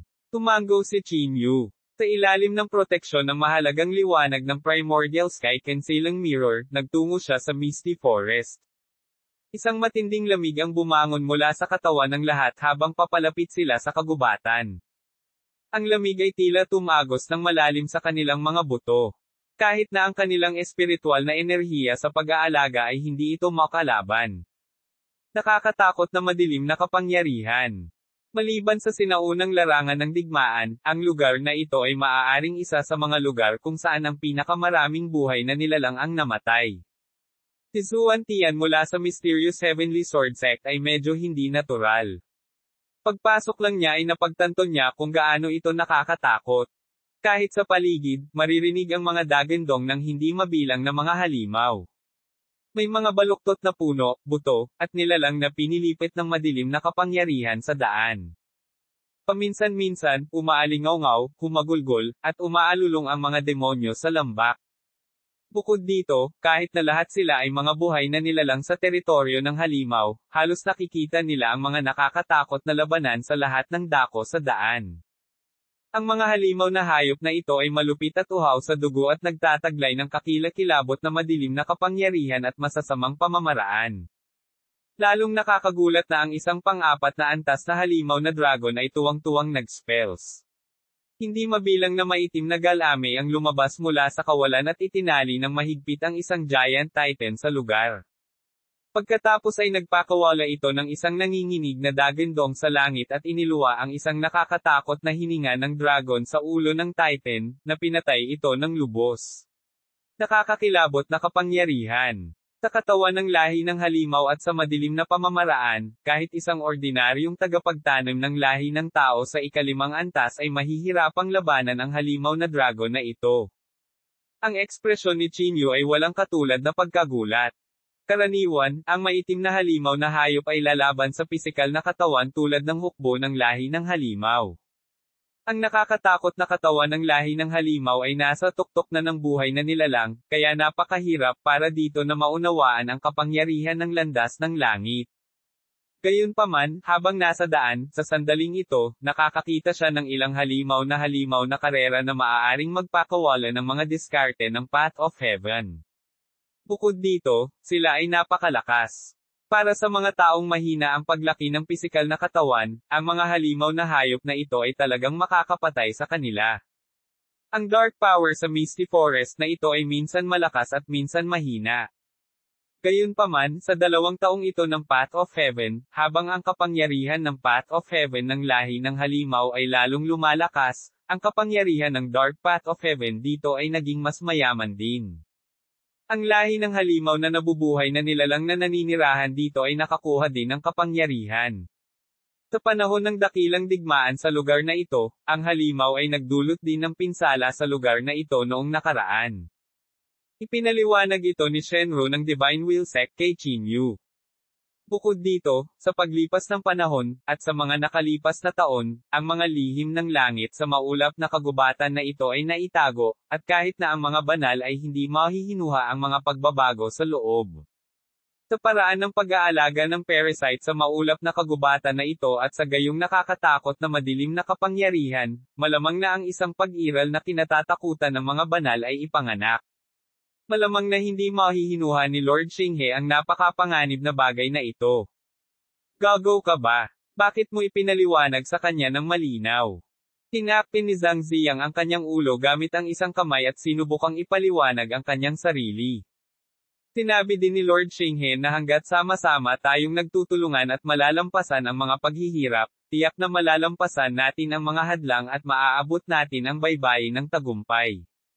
Mas mabuti pa kung hindi na lang siya magpaliwanag. Hindi nakaimik si Chinyu. Ito ay talagang nakakatakot na bitag at isang napakalaking bitag. Ang katotohanan na ang mga pinuno ng sekta ng 3 sekta ay humiling ng panghuhula ni Su Xinghe para sa gawaing ito ay nagpahiwatig na ito ay walang alinlangan na isang napakalaking at nakakawasak na misyon. Pakiramdam ni Chinyu ay umiiyak ngunit walang luha. Pakiramdam niya ay sumakay siya sa isang barkong pirata. Kabanata 2539, Kapangyarihan sa Dilim. Chinyu, pasensya na. Sinabi ni Marshal Uncle Xinghe na ikaw lang ang cosmic clock na nakita namin dito, kaya wala kaming choice kundi humingi ng tulong sa iyo. Bahagyang yumuko si Zuanzin kay Chinyu na may paghingi ng tawad. Kalimutan mo na. Nandito na ako. Wala nang daan palabas dahil nakapasok na sila sa Misty Forest. Hindi mabilis ang takbo ng Primordial Sky Concealing Mirror. Bukod dito, sinasadya ni Shenchen na kontrolin ang bilis ng paglipad nito upang maiwasang maakit ang atensyon ng mga eksperto sa kagubatan. Kaya naman, kinailangan nilang umabant ng halos 3 araw bago sila tuluyang natapos na maglakad sa panlabas na perimeter. Mag-iingat ka. Nasa harapan natin ang ubod ng Mamban. Napakalungkot ng ekspresyon ni Zuanzin habang nakatingin sa madilim na kagubatan sa harapan niya. Sa pagpasok ng grupo sa kailaliman, nagbago ang ekspresyon ni Chinyu. Ang mga alon ng madilim na kapangyarihan ay humampa sa kanyang dagat ng kamalayan mula sa lahat ng direksyon. Panatilihin ang mga kapangyarihang ito sa labas ng Divine Sense. Huwag hayaang makapasok ang mga ito sa ubod ng Divine Sense. Kung hindi, ito ay magiging mapaminsala. Pinaalalahanan sila ni Zuan Tian sa gilid. Isang proteksyon na layunin ng espada ang lumabas sa kanyang katawan, na naghihiwalay sa madilim na kapangyarihan sa labas. Sa sandaling sinaktan ng madilim na puwersa si Chinyu, isang kapaligiran ng kadiliman, takot, at kawalan ng pag-asa ang sumugod sa mental na mundo ni Chinyu. Ito ay hindi lamang mental. Ang kapangyarihan ay tila kinaagnasan ng katawan ni Chinyu sa parehong oras. Nararamdaman pa ni Chinyu ang pisikal at mental na kahinaan, at alam niyang isa lamang itong ilusyon na dulot ng madilim na kapangyarihan. Pagsamahin ng madilim na kapangyarihan. Maging mas malakas, duminahin ang mundo. Isang matinding tukso ang lumitaw sa puso ni Chinyu. Kahit na may makapangyarihang kaluluwa ni Chinyu, ramdam niya ang pagkabigla na natanggap ng kanyang puso. Nagsimula na siyang maunawaan kung bakit ang lugar na ito ang teritoryo ng sangkatauhan. Ang makapangyarihang madilim na kapangyarihan ay nakakaakit sa mga magsasaka, na nagpapataas ng panganib ng katiwalian. Maaaring manipulahin ng madilim na kapangyarihan ang mga pagnanasa, takot, at negatibong emosyon ng mga magsasaka, na umaakit sa kanila na ituloy ang kapangyarihan, paghihiganti, o iba pang masasamang layunin. Maaaring unti-unting mawala ng mga magsasaka ang kanilang matuwid na landas at makontrol ng madilim na kapangyarihan, sa kalaunan ay tatahakin ang landas ng mga halimaw. Sa ilalim ng paulit-ulit na paghampas ng ganitong uri ng kapangyarihan, kahit na ang pinakakakilakilabot na mga individual, gaano man kalalim ang kanilang lakas, ay malamang nababagsak sa kalaunan. Isang nakakagulat na pag-iisip ang pumasok sa dagat ng kamalayan ni Chinyu. Maaaring namatay din si Saint Ziyang dahil sa kapangyarihang ito. Habang hinahayaan niyang tumakbo ng ligaw ang kanyang imahinasyon, ang evil eye na nasa kanyang kamay ay biglang nanginig sa tuwa. Nararamdaman ng kaluluwa ni Chinyu ang pagnanais nito para sa kapangyarihan ng kaluluwa at sa madilim na kapangyarihan, ngunit pilit niyang pinigilan ang panginginig ni Evil Eye. Kung ang Evil Eye ay sumisipsip ng kapangyarihang ito ng walang kabuluhan, maaakit nito ang atensyon ng mga buhay na nilalang na ito sa dilim. Ginamit niya ang kanyang soul power para harangin ang madilim na kapangyarihan sa labas. Ngunit sa pagpasok nila ng mas malalim, ang unos ng madilim na kapangyarihan ay gumalaw, na nagdulot sa kanya ng kaunting lakas upang labanan ang kapangyarihang ito. Bukod dito, habang lumalakas ang madilim na bagyo, maaari lamang niyang hatulan ang sitwasyon sa loob ng ilang libong metro. Hindi niya masuri ang mga partikular na sitwasyon ng buong teritoryo ng halimaw, RANOBS. Kung palalimin pa natin, malamang na hindi tayo makakatagal bago tayo matuklasan. Ang ating espiritual na kapangyarihan ay sumabog sa kapaligirang ito upang labanan ang madilim na kapangyarihan. Ngayon, tayo ay kapansin-pansin na bilang mga target. Nakatitig ang mga ginintoang mata ni Chinyu sa labas ng primordial sky concealing mirror. Sa sandaling ito, ang kanilang panloob ay tumagas na mula sa ilaw ng kayamanan. Lalo na sina Zhang Ziyang at Liang ng Heavenly Divination Sect. Tila mas mahina ang kanilang kapangyarihan sa kaluluwa. Hirap na lumalaban ang dalawa, kaya't mas kapansin-pansin ang pagtagas ng kanilang kapangyarihan. Na-target na tayo. Kumanda sa labanan. Biglang huminto si Zuanzin. Isang bronze sword ang agad na lumitaw sa kanyang kamay. Ang katawan ng espada ay berde at nagbigay ng nakakapreskong panloob na chi. Sa sandaling pinakawalan ang sword energy, ang lamig na pakiramdam na parang agos ng tubig ay dumaan sa banal na pakiramdam ng lahat na parang pinapakalma ang lumalaban na kapangyarihan ng kaluluwa. Naghahanap ng tao sa Mandaue City ngayon. Sa sandaling ito, nang makita nila ang eksena sa kanilang harapan, agad silang napabuntong hininga. Halos 20 lalaking nakaitim na nakasuot ng bone wolves ang lumitaw ng hindi nila namamalayan. Ang balat ng mga nabubuhay na nilalang na ito na may itim na damit ay kasing putla ng nyebe. Wala silang buhay at tila kulang sa daloy ng dugo. Ang bahagyang nakalantad na mga mukha ay baluktot at puno ng malisya at kawalang interes. Higit pa rito, ang kanilang mga mata ay malalim at napakalalim, at ang mga mag-aaral ay napakaitim. Ang mga undead ng lahi ng halimaw, mag-ingat. Ang mga undead na ito ay ang mga bangkay ng mga eksperto sa lahi ng tao na namatay dito. Ang kanilang mga kaluluwa ay tinataka ng madilim na kapangyarihan noong sila ay namatay, at pagkatapos na salakayin, sila ay naging undead. Bagamat ang mga undead na eksperto ay namatay, sila ay lubos na naging mga miyembro ng kadiliman pagkatapos ng kanilang kamatayan, at kung sila ay maaaring maging mas malakas pa. Umungol si Zuanzin.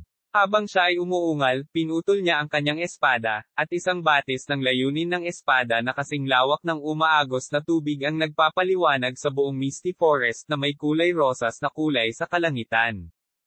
Bago pa maubos ang kapangyarihan ng unang espada, dumating na ang pangalawang espada at nalaslas. Ang Trickle Stream Sword Technique. Ito ang kilalang sword technique ng Mysterious Heavenly Sword Sect at ang nakakatakot na pagpatay na hakbang ng Green Duckweed Sword. Ang aura ng espada na parang umaagos na tubig ay patuloy na umaagos na parang tidal wave, na agad na tumama sa 20 undead. Umalis. Umuwi ka ulit. Ang nakakatakot na lakas ng 20 undead ay pinigilan ng isang tao at isang espada. Ang mga galaw ng espada ni Zuanzin ay parang umaagos na tubig, na babaluktot ngunit matalas. Boom! Nang dumating ang huling welga, ang 20 undead ay naging alikabok na, at walang bakas ng kanilang pag-iral. Mukhang naging mas nakakatakot ang Trickle Stream Sword technique ni Senior Brother Zuanzin. Nang may sasabihin pa sana si Zhang Ziang, sumigaw si Zuanzin. Mag-ingat ka. Isang malabo at lantang inkantasyon ang biglang tumunog sa maulap na kagubatan. Narinig na ni Chinyo ang tunog na iyon dati. Ito ay katulad ng pag-awit ng isang pari ng lahi ng halimaw. Sa sandaling ang patak ng enerhiya ng espada ay pilit na pinaalis ang madilim na kapangyarihan, ang banal na pakiramdam ni Chinyo ay tumama sa isang matangkad na pari sa di kalayuan na nagtaas ng kanyang tungkod habang umaawit. Parang naakit ang langit sa kanyang mga tauhan. Lumubog ito na parang vortex funnel at marahang hinawakan ang mga tauhan. Evil Soul Grip. Isang sobrang matinis na boses ang biglang lumabas sa bibig ng higanteng pari. Ano ba yan? Sumigaw si Zhang Ziang, at ang kanyang boses ay parang may kaunting takot. Nang matapos ang incantation, sa labas ng layer ng treasure light ng Primordial Sky Concealing Mirror, lampas sa kanila. Isang kaluluwang kasing laki ng bundok ang lumitaw sa tabi nila sa hindi malamang sandali. Isang baluktot na kamay, na naglalabas ng malamig na lamig at bulok na panloob na chi, ang humawak sa buong mahiwagang liwanag. Ang kamay ay lumitaw sa isang kulay mula sa mapatla hanggang madilim, na may payat na mga daliri at mga kuko na matutulis na parang bakal. Ang hugis ng masamang espiritu ay patuloy na nagbabago, kung minsan ay bumubuo ng mga hugis ng tao, kung minsan ay lumalabo sa dilim. Sa loob ng maitim na usok, mahinang maaaninag ng isa ang isang pares ng mga butas ng mata na naglalabas ng nakakagigil at nakakatakot na liwanag. Ang pares ng mga mata na ito ay walang mga pupil. Purong itim ang mga ito na parang refleksyon ng isang bangin. Kabanata 2540, Undead Rest in Peace. Isang nakakatakot na napakalaking puwersa ang lumabas mula sa palad na iyon, at ang liwanag ng kayamanan na nagmula sa Primordial Sky Concealing Mirror ay agad na nabasag. Ang nakakagulat na madilim na kapangyarihan ay nagpakalat sa lahat. Ang katawan ni Chinyo ay bumangga sa isang malaking puno, at isang kamay habang ang isang lantang sanga ay dumaikit sa kanyang likod. Isang pagdagsa ng nakamamatay na puwersa ang dumaan sa katawan ni Chinyo. Sa isang iglap, naramdaman ni Chinyo ang malaking bahagi ng magulong kapangyarihan at puwersa ng buhay sa kanyang katawan na sinipsip ng nakamamatay na puwersa, at bumalik ito sa mga katawan ng mga undead na nasa likuran niya pagkatapos magwales. Ang hilig mong sumipsip, no? Marahang itinulak ni Chinyo ang evil eye sa kanyang kamay paatras, ganap na pinakawalan ang pagnanasa nito. Sa isang iglap, ang siksik na nakamamatay na puwersa mula sa undead sa likod niya ay bumulwak sa evil eye na parang fountain. Isang napakalaking puwersa ng pagsipsip ang lumiwanag mula sa dulo ng espada ng evil eye, at ang kapangyarihan ng hindi mabilang na mga kaluluwa ay pumasok sa espada ng hindi mapigilan. Ang ilang mga kaluluwa ng mga eksperto ay nakipagpunyagi ng marahas bago sila atubili na pumasok sa espada, at ang katawan ng espada ay nanginginig ng marahas na parang ang mga kaluluwa sa loob ay labis na nahihirapan. Ang nakakatakot na puwersang ito, hindi mahawakan ni Chinyo ang makamulto na espada kahit na ginamit niya ang kapangyarihan ng kanyang 6 na aku points. Gayunpaman, ang makamulto na espada ay patuloy na hinihigop ang nakakatakot na kapangyarihan ng kaluluwa na hindi mapigilan. Sa loob lamang ng maikling sandali, ang kapangyarihan ng kaluluwang hinigop ng Evil Eye ay lumampas na sa kabuuang halaga ng buong labanan ng pamilyang C. How dare you? Soul burning. Si Chinyu ay umungal sa galit, ganap na nagliwanag ang kanyang Evil Eye. Soul Fairy. Ang napakalawak na kaharian ng kaluluwa ay lumitaw na parang isang napakalaking gulong sa itaas ng katawan ni Chinyin. Sa suporta ng nakakatakot na kapangyarihang ito ng kaluluwa, ang kaharian ng kaluluwa sa pagkakataong ito ay mas makapangyarihan kaysa sa iba pang panahon, at ang nakakatakot na kapangyarihan nito ay nalampasan pa ang kapangyarihan ng Dusk na pumapatay ng Diyos. Ang soul summoning power ng Ghost Realm ay pumasok sa katawan ni Chinyu, at ang madilim na enerhiya ay lumundag na parang tubig sa itaas ng Soul Kingdom. Ang banal na pakiramdam ng bawat isa ay makikita pa nga ang hindi mabilang na itim na kedena na nakadikit sa kaharian, na naglalabas ng panloob na chi ng pagkabulok at kamatayan. Hindi mabilang na mga buto at bungo ang nakaimbed sa kedena, at bawat isa ay simbolo ng isang kaluluwang napinsala ng madilim na kapangyarihan.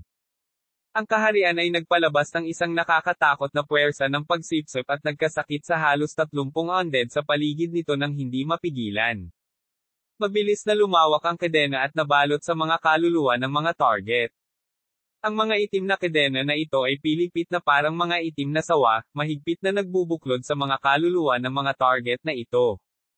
Mga kaluluwa ng sangkatauhan, hindi kayo dapat nahihirapan sa mamba na kagubatan na ito, at lumampas. Habang tumutusok ang Evil Eye ni Chinyu, ganap na winasak ng maitim na kadena ang mga kaluluwa ng 30 higit na ekspertong ito ng sangkatauhan, na nagpapahintulot sa kanila na malampasan ng lubusan at hindi na nagpupumilit sa mamba na kagubatan na ito, Rano E.S. Ang pag-ataking ito ay nagligtas din kina Shenro at Zhang Ziyang na napapalibutan. Nakakatakot na pamamaraan ng pag-atake ng kaluluwa. Sa sandaling ito, nabigla si Zhang Ziyang. Ang mga diskarte sa pag-atake ng kaluluwa ay bihira, sa simula, at mas bihirang marinig ang isang galaw tulad ng malawak na pag-atake ni Chinyu na may napakalakas na kapangyarihan. Salamat sa pagligtas sa akin.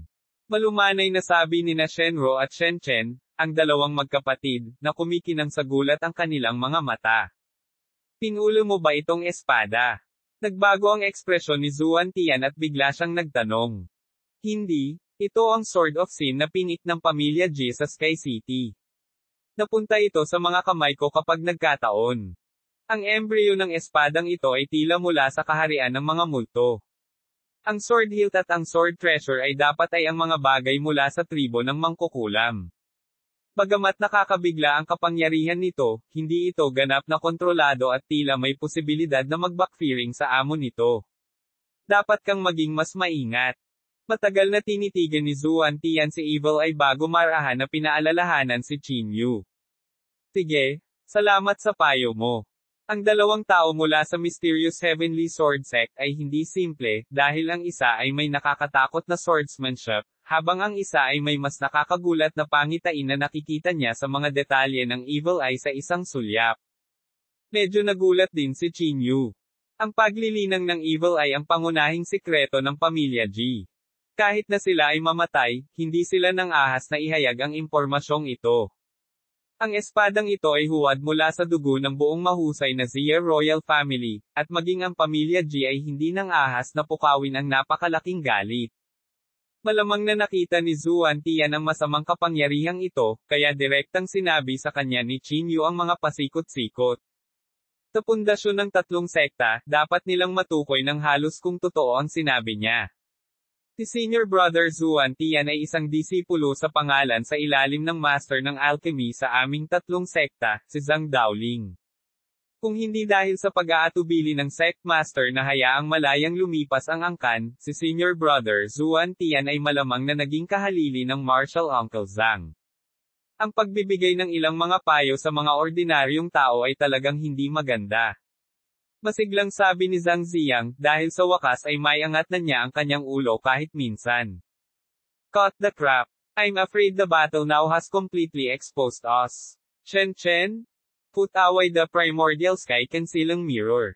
Lahat tayo ay tatango sa ating destinasyon ng buong bilis. Hindi na kailangang patuloy na magtago, at kailangan nating magsikap na mahanap ang ating target sa lalong madaling panahon. Tinapakan ni Zuanzin ang Green Duckweed Sword at sumugod sa kailaliman ng madilim na kagubatan na parang isang bahid ng liwanag. Ang maitim na nilalang na sinubukan silang pigilan sa daan ay naging hindi mabilang na piraso ng karne na nahulog sa lupa.